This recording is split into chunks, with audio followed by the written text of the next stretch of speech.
pour résoudre tes propres problèmes que ça a commencé. Exactement. Puis j'ai appris justement sur le tas, mais c'était pour trouver une solution justement d'un malheur, exactement, pour le transformer en succès. Mais là, au lieu de m'apitoyer sur mon sort puis de chialer après la ville puis les citoyens, mais j'ai trouvé des idées, des stratégies justement pour que ça devienne un succès dans le fond. En 91, j'ai acheté un terrain sur le coin d'une rue à Laval qui était le chemin de l'Équerre puis boulevard Le Corbusier. Puis là, j'ai fait un centre jardin. Fait qu'on s'autosuffisait pour nos matériaux pour faire l'aménagement paysager, mais en ayant de la machinerie lourde, mais là, les compagnies de construction, de transport me demandaient d'aller sur leur chantier pour transporter l'excavation, emmener de la nouvelle pierre, sortir du béton qui démolissait des bâtiments. Fait que je me suis ramassé avec 12 roues, puis un semi-trailer dompeur. Puis là, on travaillait sur tous les chantiers. On a travaillé sur la 13, on a travaillé sur le 10-30,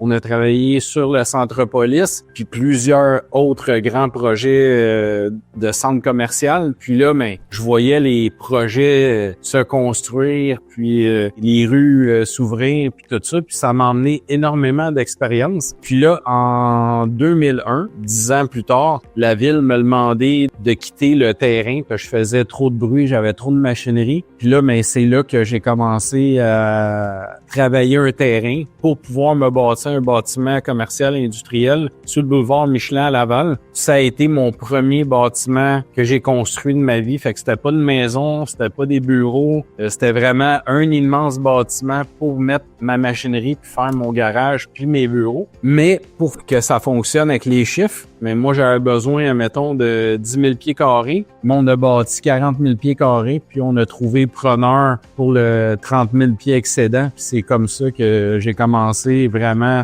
à faire de la construction. Fait que c'était un immense bâtiment. Puis après ça, il a fallu que je trouve des solutions pour mon ancien centre jardin que la ville m'avait demandé de fermer parce qu'on faisait trop de bruit, trop de poussière. Exactement. Puis là, je voulais faire du résidentiel. Ils en voulaient pas parce que si je créais du résidentiel sur mon terrain, en arrière, c'était des bâtiments commerciaux industriels. Fait que je rapprochais le résidentiel de l'industriel, mais ils m'avaient fermé pour ces raisons-là parce que moi, je dérangeais le résidentiel qui était en avant de chez moi. Puis là, ils ont commencé à me demander de créer un concept qui créait comme une zone tampon entre le résidentiel et l'industriel. C'est là que je suis arrivé avec un concept d'un bâtiment de 17 500 pieds carrés sur 2 étages qui était en bois lamelé collé. Ça créait comme une zone d'amortissement du parc industriel et du développement résidentiel. Fait que j'ai créé une tour à bureau de 2 étages. C'est comme ça que j'ai commencé à faire un deuxième bâtiment. Puis je me suis démarqué parce qu'au lieu de faire une structure d'acier comme mon premier bâtiment de 40 000 pieds carrés, mais là, avec celle-là,